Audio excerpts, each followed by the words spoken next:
Ladies and gentlemen, dear guests, esteemed colleagues, good day and welcome to another tribune of the Institute of European Studies. Today we have a great privilege and honor to have as a guest His Excellency Peter Truswell, Ambassador of Australia to Serbia, North Macedonia and Montenegro.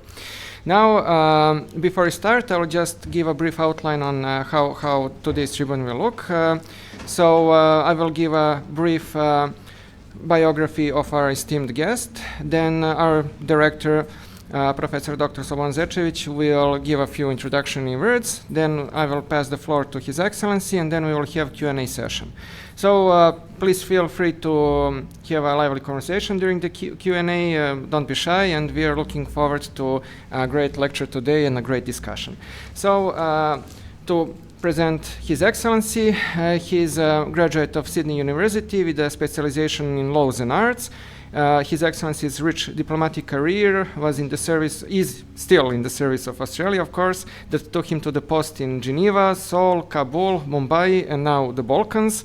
Also, his career in the Department of Foreign Affairs and Trade includes posts such as legal officer in the World Trade Organization Dispute Section, director of the Freedom of Information and Privacy Law Section, director of the India Political Section, director of Consular Operations, as well as the head of the India Economic Roadmap Task Force and director of the India Economic Section, which is actually very interesting because we don't hear much about the relations between India and Australia. So during the Q&A, as we say, I will misuse my right as moderator to ask maybe a question or two about it. So please, director, you have a floor.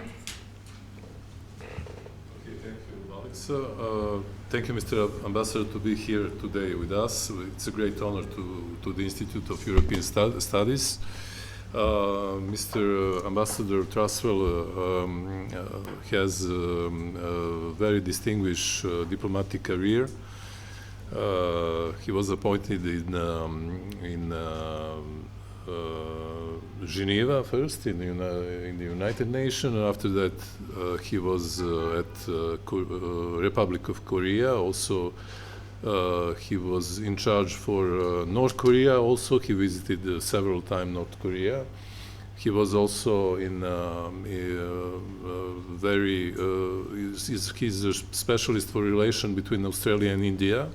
He was also deputy ambassador in Afghanistan, I think, and he has a very, very great career in diplomacy. And you know that Australia and Europe shared very, very close ties. Australia was British territory, and after that it became an independent state, but it has also at the head of the state the British monarch. If I think not anymore. No, yes, the Governor General is a representative of the monarch. Okay. Yeah. Okay, but very, very historical, cultural, political ties with Europe. And also we know that today's European Union is important economic partner of Australia, but also European Union and Australia share the common values as democracy, as human rights, as and cooperated in security in Indo-Pacific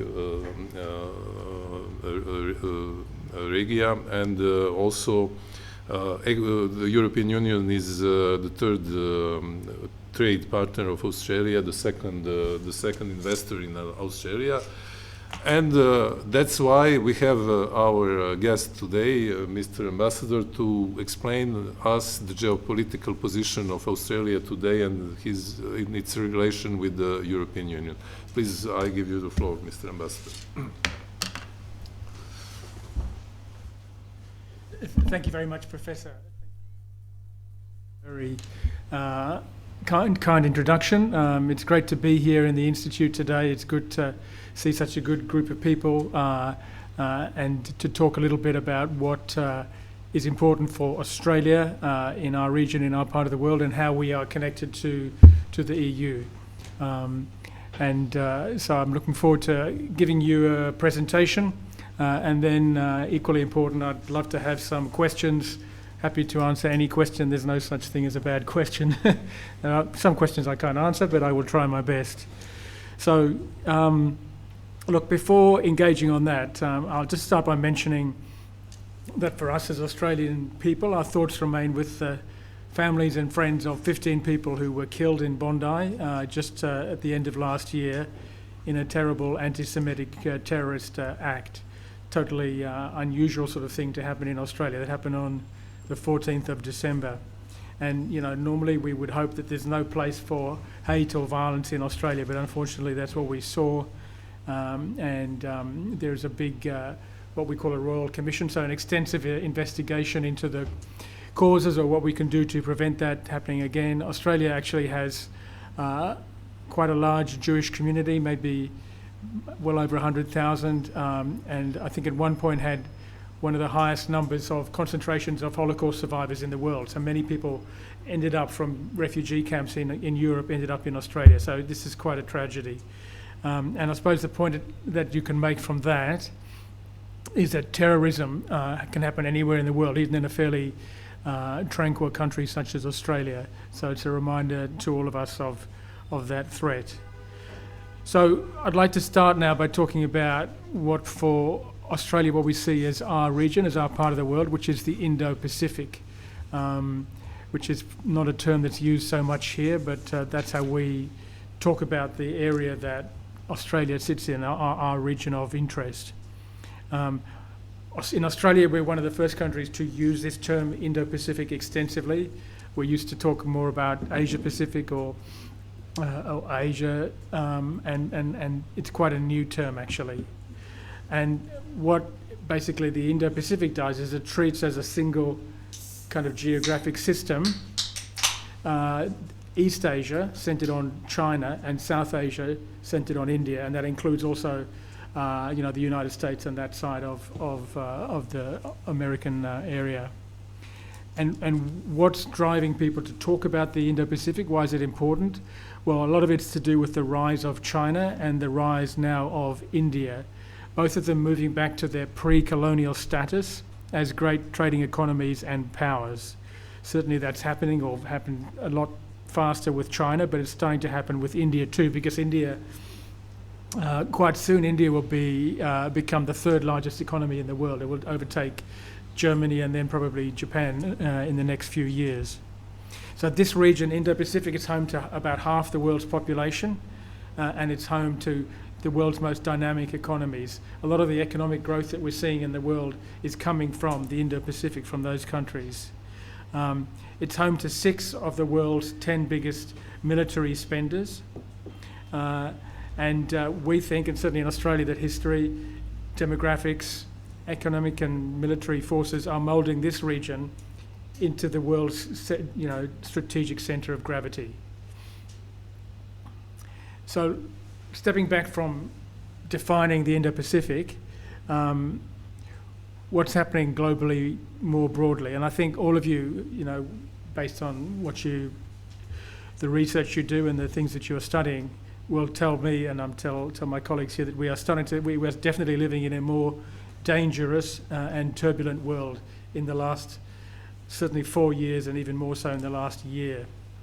I think all of you will have read the very important speech that was made at Davos by the Canadian Prime Minister.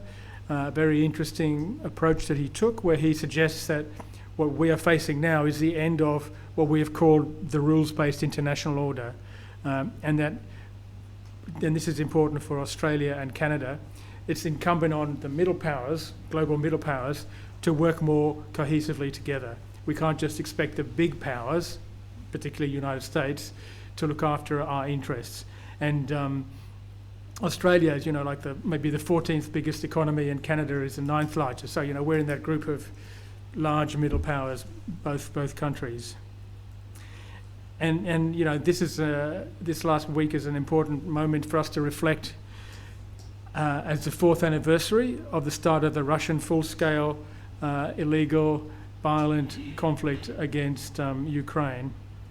And that's a clear example of the sort of international threats that we're facing now, globally, not just Australia. And you may not know this, but Australia, outside of NATO, has been the biggest contributor to Ukraine's defence. I think it's now we've spent about 1.7 billion Australian dollars, which is like about 1.2 billion US perhaps. And so our defence minister regularly goes to Brussels and places like this to take part in the sidelines, I suppose, of the NATO defence ministers meeting. So there's a lot of interaction and interest from us increasingly in what's happening here in Europe. Other issues of concern, one is the pace at which China's military is modernising. That's an issue which concerns us because it's being done without the transparency or reassurance that we in the Indo-Pacific in particular would expect to see. And what are we hoping remains or for us to achieve in the future? We'd like to see a world that's peaceful, stable, prosperous, and respects sovereignty. And that's not exactly been the case in all cases in the recent past. So when I talked about Indo-Pacific, China is the biggest country that we would think about there. It's incredibly important for the Indo-Pacific and also for Europe, as I think you'll agree.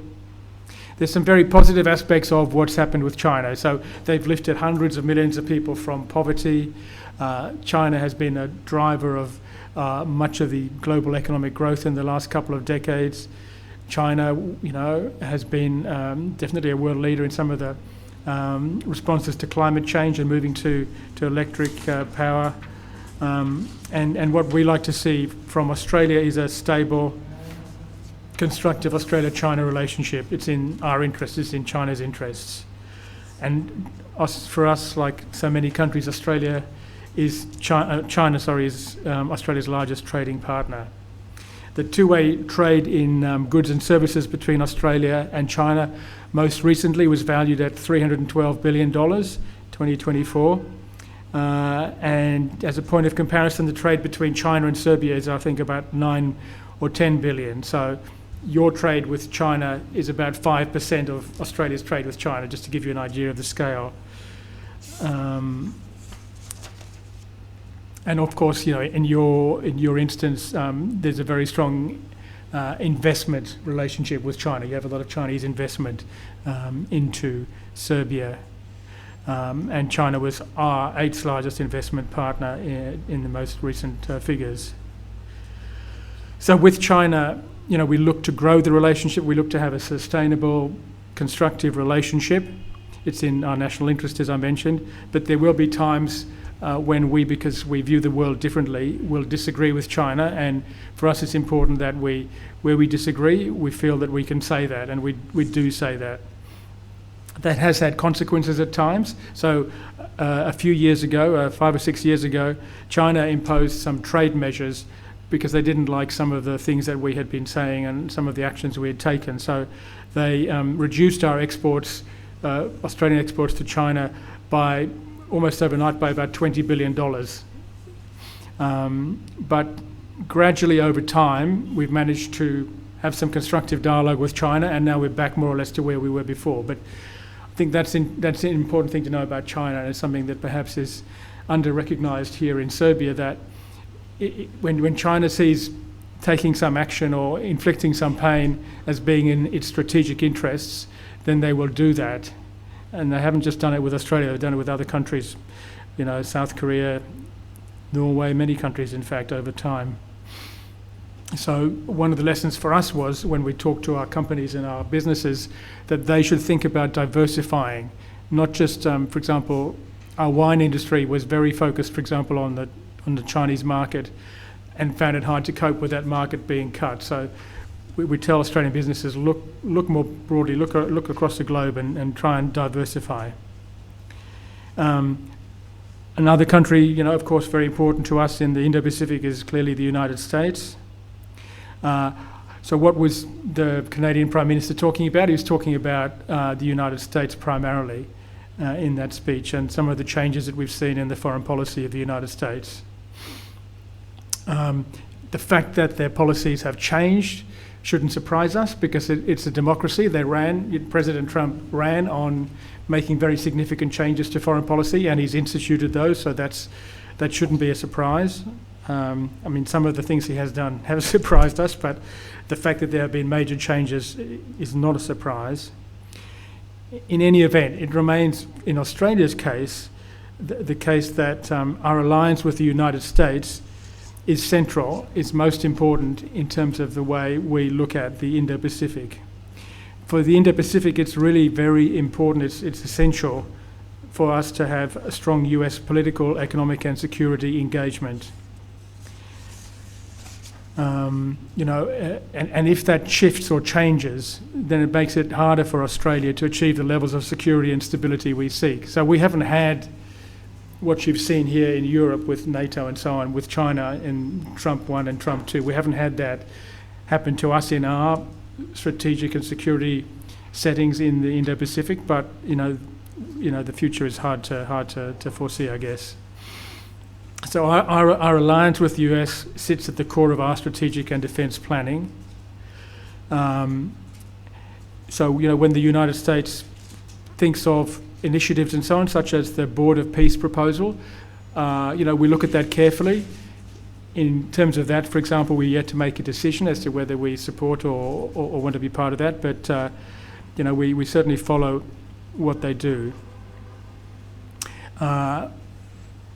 And the engagements we've had with the United States in the last year or so, particularly a visit that we had by our Prime Minister Albanese to the United States in October last year, where he met with President Trump. That went very well. There were some interesting agreements on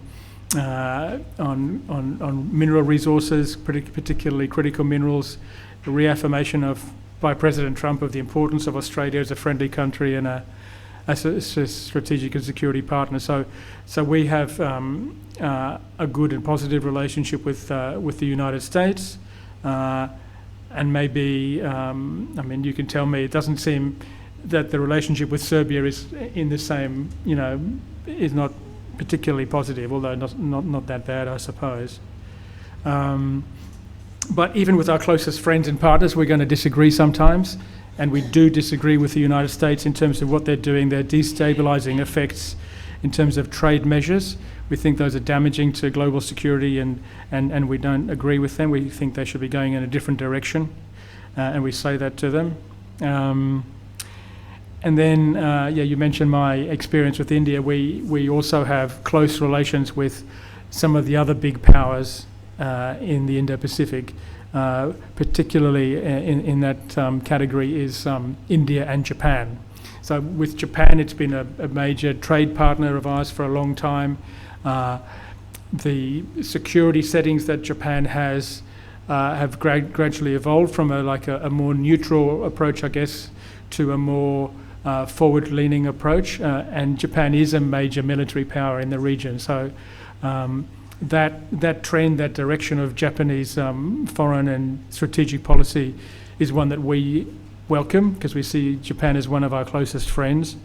And with India, likewise, India has, yes, it was a major part of the non-aligned movement, and for many decades, I guess, they balanced their relationship with the United States, let's say, with Russia and non-aligned countries and so forth.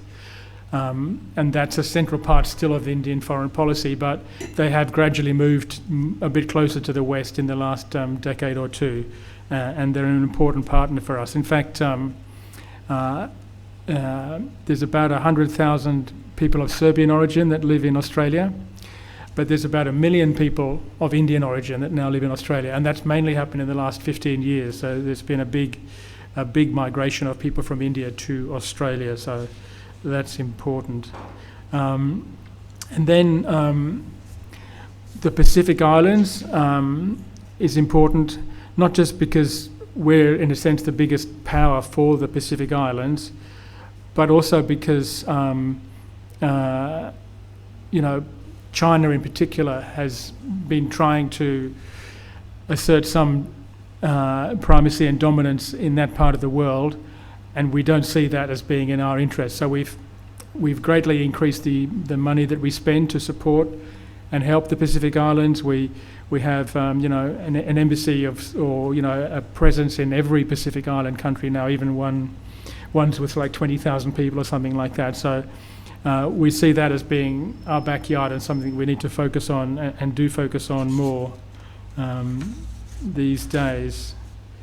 So that's a bit about the Indo-Pacific. How would you describe, let's say, Australia's foreign policy? What do we try to achieve more globally?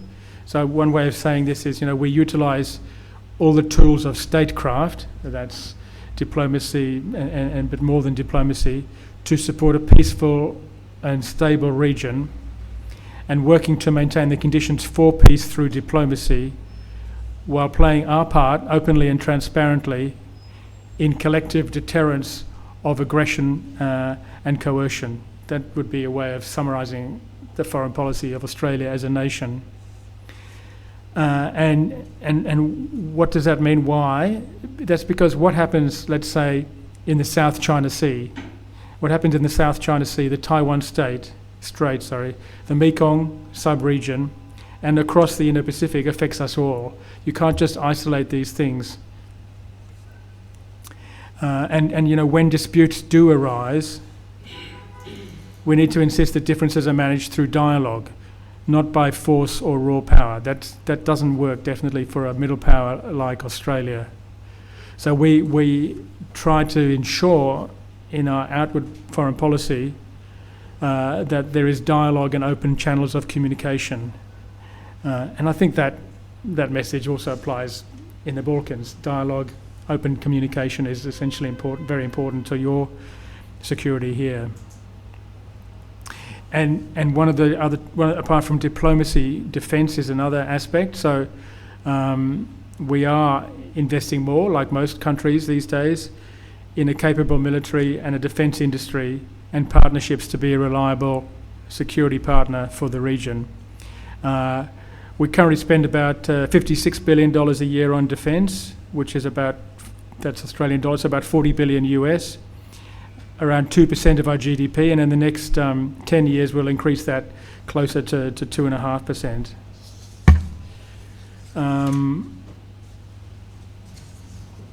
And sorry, just going back to the Indo-Pacific and maybe talking now a little bit about some of the groupings and bodies that exist.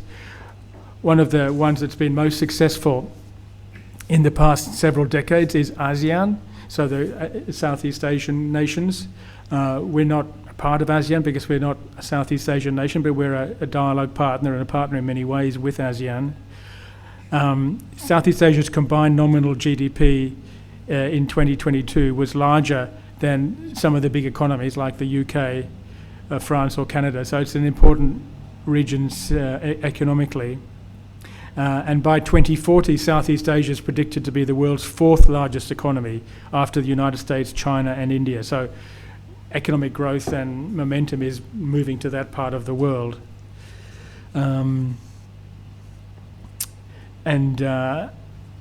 Another grouping that relates, I suppose, to India in particular is what we call the Quad.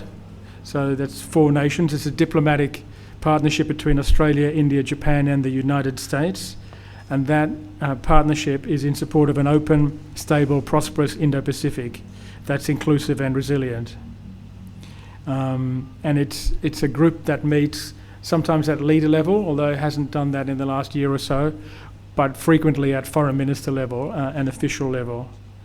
And effectively, its objective, like I just said, is that the Japanese call it the free and open Indo-Pacific. So a part of the world, which supports, democracy, open dialogue, and liberal economic settings.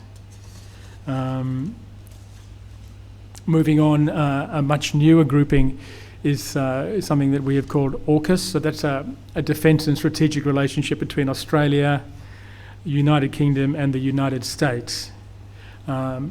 It's about sharing technology, and the biggest piece of technology we're talking about there is nuclear-powered submarines. So through partnership with those 2 countries, we are replacing our increasingly obsolete submarines with nuclear-powered submarines. It's a very large financial investment, and it's a longer term investment in terms of when it will happen. And we feel that that capability, the thing with a nuclear powered submarine, right, is that it can go a lot further. It can stay at sea for a long period of time, whereas a conventionally powered submarine cannot do that. And also it is very quiet, so it's very hard to detect. So it gives you a capability that we think is important in the current world. Before I conclude, I want to talk a little bit, as you asked me to do, about the EU and Australia's connections to the EU. So we see Australia and the EU as natural partners. Why? Because we have a shared commitment to the rule of law, global norms, free and open markets. We also have the same commitment to multilateralism, and we see a strong and effective EU as being vital to Australia's interests in protecting and promoting a rules-based international order, if that still exists after the speech, as I mentioned, by the Canadian Prime Minister. In 2017, the EU and its member states and Australia signed an EU-Australia Framework Agreement, which came into effect in 2022, and that just established some mechanisms of cooperation between the EU and Australia. In 2018, we launched free trade agreement negotiations with the EU. It's taken us a long time to make progress. There are some issues and differences that are hard to resolve. Particularly, we're a big exporter of agricultural products, particularly meat and so on, and the EU is quite protectionist. But just in the last few months, we've seen some good progress. Ministers have been meeting quite frequently, and we're optimistic and hopeful that that agreement can be finalised just in the next few months, which would make a big difference. It would send, it would not just make a difference in terms of the economics and trade, but it would send a message about our mutual commitment to open and transparent rules of trade and ways of operating more broadly. We have FTAs with most countries that we trade with. The one gap, the one FTA that we do not have, is with the EU. So it would complete that system, I guess. I talked about the trade that we have with China. The two-way trade that we have with the EU is about $110 billion a year, so 60 or 70 odd billion US. And the other thing that we're talking to the Europeans about just in the last year or so is a closer security and defence partnership. So we started to negotiate with the EU on a security and defence partnership. We call that an SDP, as a framework to collaborate in terms of defence industry, cyber, counter-terrorism, and the full range of security issues, global security challenges. And in a sense, it also is important because, as our Prime Minister said just recently, we see Europe now increasingly as being part of our, region of interest, a part of our settings. We can't just, all these things that have happened in Europe with the invasion by Russia and other things of concern, you can't isolate them for Australia. You've got people from Korea participating on the Russian side, for example, from North Korea in the conflict there. There are lots of, China, of course, is playing a key role in terms of the support that it gives Russia that enables it to continue the conflict. So it's not always useful to divide the world into hard and fast regions. And finally, I'll just finish on what this could mean for Serbia. So as I said at the beginning, we have one of the largest Serbian diasporas at over 100,000 people, probably quite a bit more than that. We would like, as a country, to see Serbia move ahead. We'd like to see it move forward with its negotiations as an accession country for the EU. As a part of Europe, Serbia, European countries, in the way that Australia's more focused these days on Europe. European big countries are more focused on the Indo-Pacific. So the EU, the Germans, the French, they've all developed Indo-Pacific policies. They've all talked about how they need to invest, whether it's in a defence, strategic or military sense, in the Indo-Pacific. And you've seen that particularly play out with countries such as France, which have continuing territorial presence in the Pacific. And also, you know, your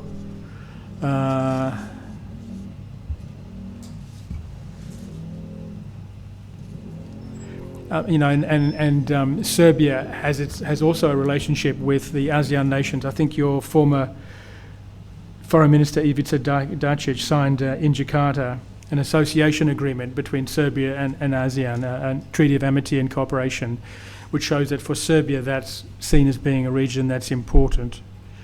And of course, you know, you in Serbia are you know, you have inherited the long tradition of Yugoslavia as a nation that looked outwards, that, you know, fostered links with so many parts of the world. So I think that's like a proud heritage that I think in some ways Serbia is continuing. So look, I'll stop there. Hopefully that gives you some sense of the things which are important to Australia. You know, we're not a European country. We don't claim to be part of the EU or NATO, but what happens in this part of the world is increasingly important to us as well. Thank you.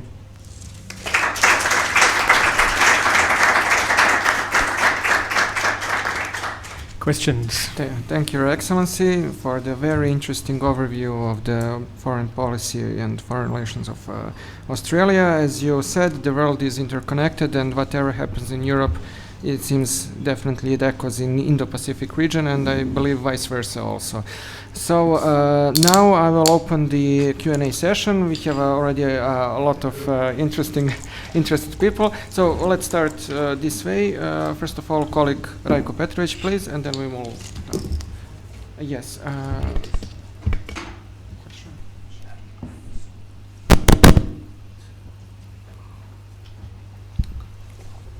Good afternoon, Your Excellency. Thank you for your presentation. It was a privilege to hear something new and more information about Australian foreign policy. I'm Rajko Petrovic, working here as a research associate. I have two questions. The first one is, what can you tell us about the contemporary British-Australian relations? We know about your shared history, tradition, values, etc. But what about economic, military cooperation, etc.? And the second one is actually some kind of comment. I think that we should be privileged that your country had decided to open its embassy here in Belgrade, because there's only few countries in this part of Europe where Australia has its embassies, and only few countries in Africa, etc. So why is that so? Thank you once again. Thank you very much for your question. In 1788, some ships from England landed in Sydney, and that started the modern history of Australia.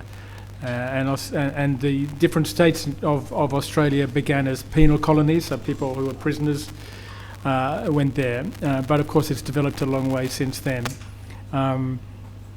We had a referendum 20 years ago, I think, about becoming a republic, but the referendum wasn't passed.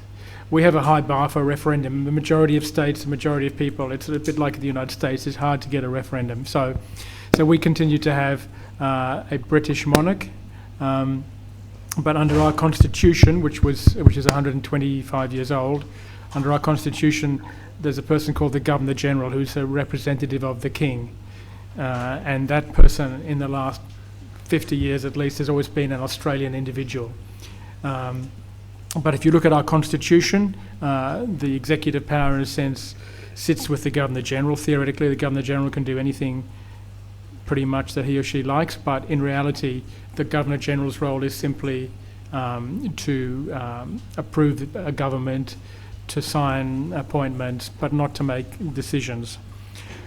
The relationship between us and Britain is it's I think still the biggest group of people were born in the United Kingdom or have that heritage, so that's still the majority, but it's a very diverse ethnic nation these days if you have the chance to go. I'm not sure if many of you have. But Britain is still a very big investor in Australia. We just agreed maybe a couple of years ago a big new free trade agreement with the United Kingdom, so there's a lot of trade that goes between the two countries. And as I said, we have this thing called AUKUS where we're working with them about defence technology transfer in both directions, and about building these nuclear-powered submarines, which is it's a big commitment. I think over 10 years we'll be spending 300 billion Australian, about 200 billion plus American, to build these submarines. That's the United Kingdom. Why do we have an embassy in Belgrade? The embassy in Belgrade was established exactly 60 years ago under Yugoslavia in 1966. In those days, actually, it was quite an important embassy for us because you had the East Bloc, the Soviet bloc. You had Yugoslavia sitting in the middle, and with its role in the non-aligned movement, and you had what was then quite a big portion of our population was from former Yugoslavia. So, like we have, according to our census, about 120,000 people, Macedonian people, 100,000. Serbians, 160,000 Croats, so almost 500,000 people from former Yugoslavia, so an important country for us. And it remains an important country, Serbia, because of some of the strategic and aspects of this part of the world. It's not that important in terms of trade or economy. There's outside of resources, as you would all know, there's a few Australian companies that are investing here in mining and resources, but beyond that, there's not a lot happening. But there's some strong people-to-people links, and I'm glad that we do have an embassy here because I get to work in this country. Thank you. Yes, thank you very much. Next, please, is colleague Uroš Ćemalović, please. So, do you hear me? It works? Good. It's a pleasure and an honor for all of us to have you here today, so thanks for coming. As our colleague Alexa said, my name is Uroš Ćemalović, and my fields of interest are law and technology, intellectual property law, and protection of the environment. And I'm going to disrupt this nice row of general geopolitical issues and ask you a very down-to-earth question. You had one of the most outstanding moves, your government, and it was a social media ban for children under 16. Opinions about the effectiveness of this move are very divided, but I think it's a right way to start. It's a right way to proceed in many terms, even though I just saw that Amnesty International is, for example, against, claiming that it violates children's right to interconnect or whatever. So first, can you walk us through this entire legislative agenda and political ideas behind it, and how would you estimate the international effect of this move? Because France seems to go in this direction, many other countries. So what's your opinion about that? How Australian example can be followed or not worldwide? Thanks. Who here has children of 16 or under? Do you think that social media, Facebook, being on the phone all the time, do you think that has helped your children develop intellectually and emotionally, or has it had an unhelpful consequence? You know, some people learn Japanese by using their smartphone. Other people waste their time. So everything is about the way you use it, but the general conclusion would be it's more detrimental than useful. But in general, children lose their time. Social. Australia has been an important country in some things you may not know much about. For example, it was Australian scientists that made some of the major advances in terms of developing Wi-Fi. The way that cigarettes are marketed now, what we call plain paper packaging, so you see some unpleasant medical thing on the packet, that Australia was the first country to do that. And then copied that. And everybody else copied, yeah. We did it. Every tobacco company in the world brought every possible legal action against us, but we managed to keep it, and then other countries copied. Similarly it seems to be the world leader in terms of this approach to social media for children under 16, and it's based on, studies, behavioural studies, knowledge that people have anecdotally about the effect that this has on their children. I mean, I have daughters aged 18 and 20. It's harder for them to focus on a task for a significant period of time, longer than 20 seconds. So, yeah. So, look, so the government of the day has decided to do this. Of course, the big social media companies are opposed to it and have said that quite loudly. And it's an open question as to whether it will succeed, whether it's even possible to do. But it's a brave experiment. Let's see what happens. And as you said, there's a lot of European countries that are very interested, that are following it closely. And I expect to see it followed. In terms of children's rights, I'm not an expert on that. That's an important issue. Children do have rights, There's been discussions in many countries about what's the correct voting age. Should 16-year-old children be able to vote, or should it be 18 or whatever? I'm not the expert on that, but it's an interesting topic. It's a good question. Sorry, I can't really answer it. Germany goes with 14 probably. Uh-huh. They will even go below this. Wow, yeah. For me, that's a bit risky because having had 14-year-olds, I'm not sure. But yeah, the right of the child is an important topic these days. Thank you. Thank you very much. Do we have more questions? Yes, please. And please just introduce yourself. Thank you. Hello, I'm Maria Rakovic. Thanks for this. All right, am I live? Yes. Do we hear me? Do we see me? Perfect. I'm wearing a very red sweater, so you probably see me. Hi, I'm Maria Rakovic. I wanted to ask about the Quad, basically. And I wanted to ask about the Indo-Pacific as, so I'm really into AI and data centers and just digital development. And Australia seems to be in the position to be able to be pretty self-sufficient. It has all the infrastructure. It has the mines, it has the data centers, it has basically everything, but it invests a lot of its time and money in trading chips, in particular with India, with China, with Japan, etc. And it's very integrated in this Quad in terms of this. So do you think it's to Australia's benefit to keep doing this and keep its trade as it is, or do you think it will become more independent in the future in terms of its digital infrastructure? Thank you. Sure, yeah. Who here has been to Australia? You also? No. How long did you? Former director, he was visited Sydney. After that, yeah. we had some project, two of us actually, there's one more colleague, we spent in Hong Kong, and we spent like a bit more than 3 weeks in Macquarie University. Okay, in Sydney, yeah.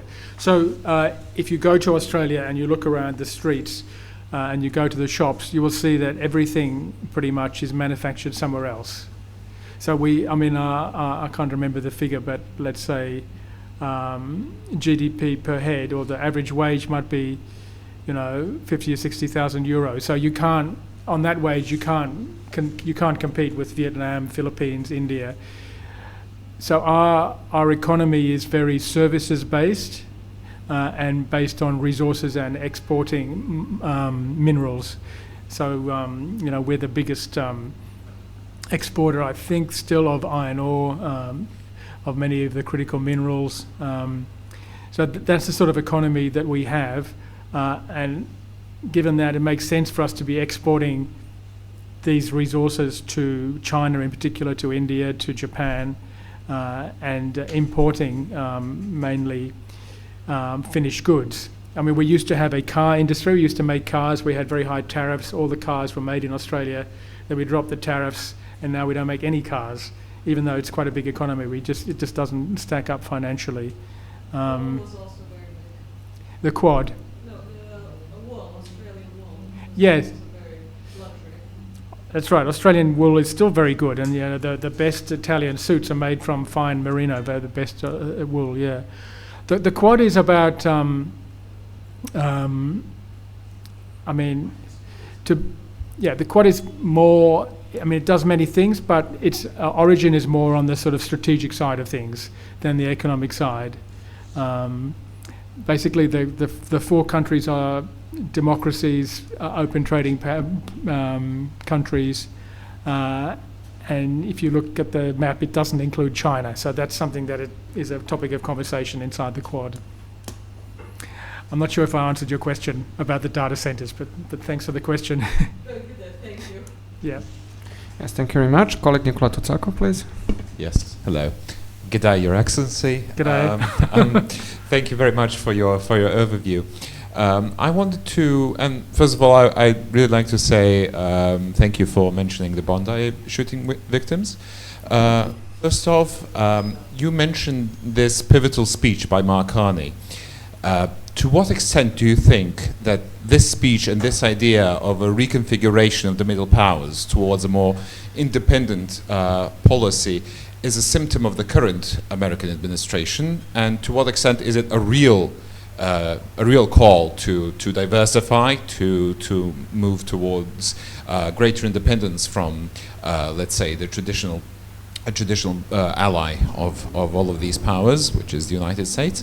And connected to this, can you share with us the current Australian policy with regards to this Board of Peace as a newfound international organization that seems to be favored by an increasing number of America-aligned countries, that is to say, United States-aligned? Thank you so much.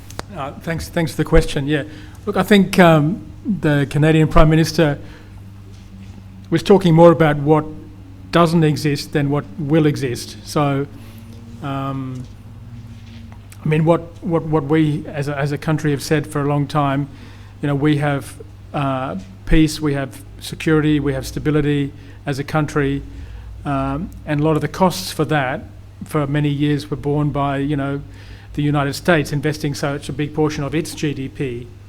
You know, as the biggest military spender, the United States has been the biggest military spender, the same as all other countries combined. That was the United States. So they're spending a lot of money to create a security situation that was in Australia's favour. And then we didn't need to spend that much money ourselves. This is the same equation that NATO has been facing.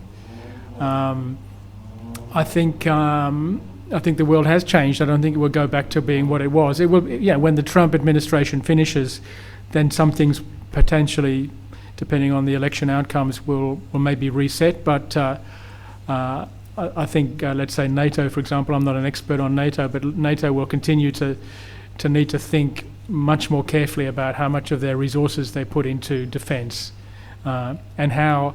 And the other big problem for the European countries is that, you know, you could spend the same amount of money but split between all these different countries, or by a single country. There's a problem with coordination and acting as a single actor between the different defence forces in Europe, from what I can tell. You know, and middle powers, big middle powers, or smaller countries can no longer rely on, let's say, the United States, and the world is more dangerous because of, you know, countries such as Russia. So we need to think about how we act together as middle powers, where the sort of might is right approach is more possible in the future. In a sense, the speech was asking a whole lot of questions, but it's unusual for a world leader to be so to say a speech like that. Normally, people stick to the talking points. In terms of the Board of Peace, I mean, I don't know what we will decide. We haven't decided to participate. We haven't decided not to participate. I don't think. I haven't followed. I think like any country, like the big European countries, the other thing that has given us an environment where we've been able to prosper has been, international law, the United Nations, the role of the United Nations agencies. So we need to work out what this proposal by President Trump, where that fits in terms of the United Nations. We don't want to see the United Nations weakened. So that's why, that I guess is a main factor in terms of how we consider this proposal. Well, it's more than a proposal, it's really started. And we did bring along some Australian wine, so so please do hang around afterwards, because you can try some of our fine. It's many years ago, but maybe in the 80s in London, but until that I didn't try. Of course you have wonderful wine in Serbia, so. Yes. Okay. Yes, thank you. Colleague Misha Đurković, please. Last question. Can you hear me? Yeah, of course. My name is Misha Đurković. I'm a researcher at the Institute of European Studies here as well.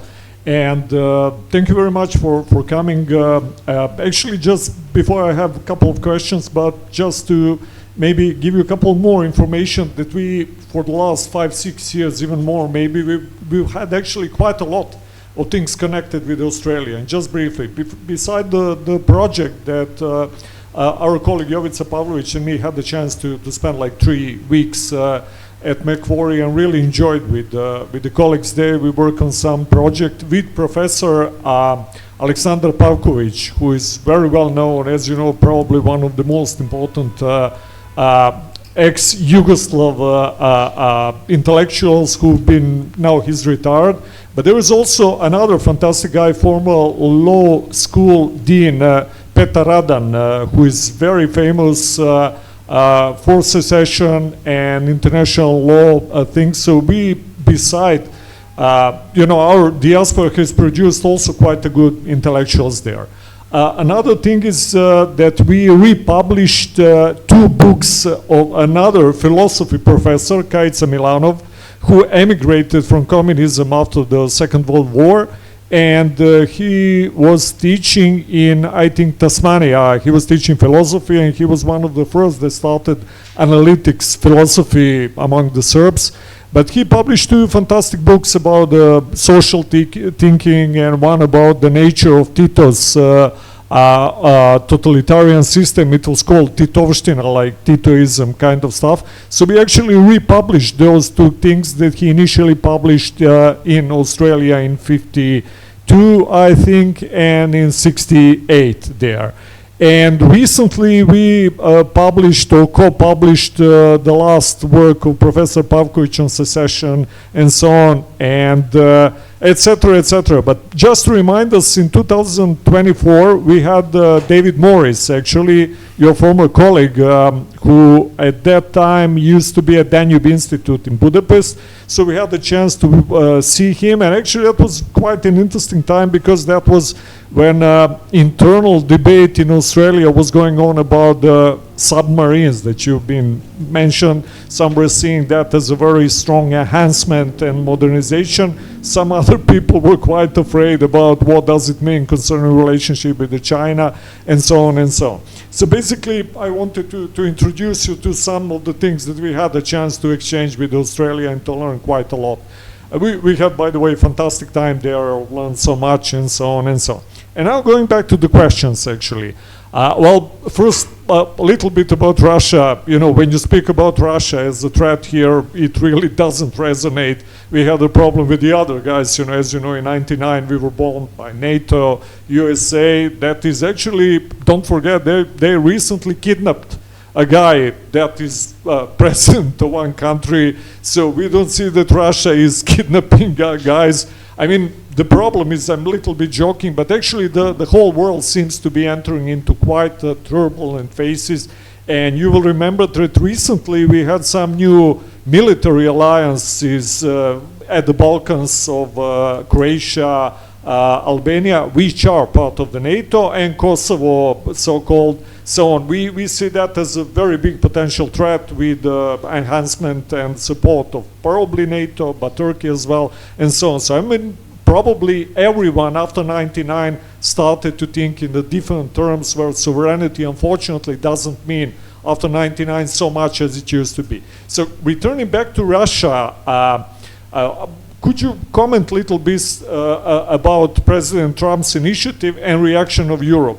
We now see two completely different ideas about the future of the conflict. We, of course, hope very much that initiative of President Trump will give us a peace here. We are deeply sympathizing with the people suffering on both sides. There are probably more than 1 million people, Slavic, Orthodox people, as you know. It really hurts us quite a lot. Serbia has helped for a couple hundred of thousand refugees from Russia and Ukraine as well, that either passed through our territory or stayed to live here. So we would really like to see that in any possible way. As you know, Europe is on the other hand pushing for more conflicts, and it seems that this is the hiatus into transatlantic partnership. So could you tell us what is Australian position on that, and how do you think in realistical terms how this conflict and when eventually it may end up? And another one, if you allowed me, Australia is among the countries that I think in September last year recognized Palestine. It was move of several countries and so on, which of course was not very eagerly accepted in Tel Aviv and Jerusalem or so on. So I generally have the problem to understand what does it mean in practical terms, because Spain, Ireland, several other countries have done that. What are the consequences actually of that? How does it function? I mean, in the sense that it is recognized without the borders, without the official representatives and so on. And your general, what is position of Australia? How, I know that it is two-state solution, but in practical terms, are we eventually going to see the end up of the conflict in Gaza, war with Hezbollah, Iran? It's really making us very threatened and dangerous, because as we know, refugees and many of those things, including Muslim extremists, there's a lot of them from our region moving there and returning back. Just to tell you, in Syria, in Jolani's system is the whole one brigade called Jamaat al-Bana, or these are our friends from the south who went there, and there's a lot of, problem about possible repercussions of the Islamic extremism that may spill over to the Balkans. Sorry for being a little bit broad, but I hope it was useful at least to understand some of our recent cooperation with Australia. Thank you very much. Thank you very much for your comments and questions. If any of those authors have books that are published in English, perhaps you could let Irena know. I would love to explore some of them. It sounds fascinating, really. I started talking about the Bondi shooting. We have a large Islamic origin community from Lebanon, from many places in Australia, mostly very well integrated. We have sophisticated intelligence agencies in Australia, and they're focused on the threats of terrorism, Islamic terrorism, and they have, as I understand it, been successful in stopping quite a number of possible attacks like that, but they didn't stop this one. And even though the father and son went to the Philippines, went to the southern Philippines where there is terrorism, the combination of a father and a child as terrorist agents of terrorism is very unusual. As we all know, a lot of things happen on the net or in ways that you simply can't track. People operate autonomously. They're not part of a group. They just decide to do something. It's happened in France. It's happened in Spain, in the UK. It's happened. I don't think it's happened in this Germany, but not here. I don't think at this stage. Not here. It was a very small attack in front of some embassy. The Israeli embassy. Yeah, that's right. Yeah. So, you know, the task of preventing something like that happening in the future is a difficult task for all of us, and there's no guarantee that something like that won't happen again. And yes, it makes sense to cooperate also with people who are focused on potential terrorists in the Balkans. That's something that we would, you know, be interested in collaborating on, because it affects us. It's hard to. In terms of the recognition of Palestine, I think where we came was, you know, it's time to say that there needs to be a solution to that. You know, the conflicts that have been happening in the last 2 or 3 years in the Middle East. You know, in Australia, people are concerned about the toll on the Jewish community from the terrible attack in October a couple of years ago, but also on the toll on civilians, and that too many civilians have been killed. It's really very unfortunate, and so effectively what Australia is saying is, you know, that there needs to be a solution. A two-state solution is a solution we support, and we support that objective of the Palestinian people to secure a state with you know, with borders and so forth. What we did was not popular with the government of Israel, surprisingly enough. I think Prime Minister Netanyahu connected the Australian recognition of Palestine to the attack in Bondi.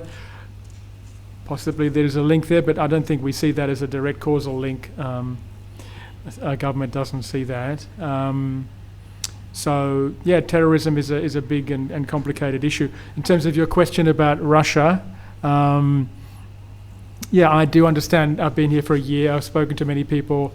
The majority of the population here, I think, has a favourable attitudes towards Russia. Doesn't necessarily see Russia as just a straightforward aggressor.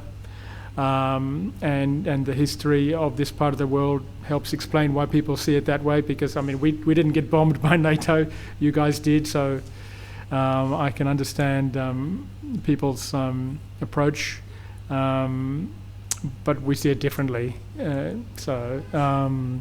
We see Russia as an aggressor invading a sovereign country, and that's something that we don't support. You know, it's a complicated world, so different people can have different perspectives. Are you closer to Trump or to Europe nowadays, if you may comment? Australia? Yeah, actually. In perception, how it should be ending. So what do the people of Australia think? Do they, the citizens, let's say, do they support America? Is that what? No, government. Government. Yes. Every time there's been a conflict in the world where the Americans have been involved, Australian troops have been involved. So that tells you something. Australia is a very close partner of the United States. That doesn't depend on any individual president. Of course, we have a close friendly connection to the EU, and we want to see close partnership. We have a lot of historical connections, trade connections, but the EU doesn't guarantee our security in the way that the Americans do. Okay. Thank you. Great questions. Yes. Thank you very much.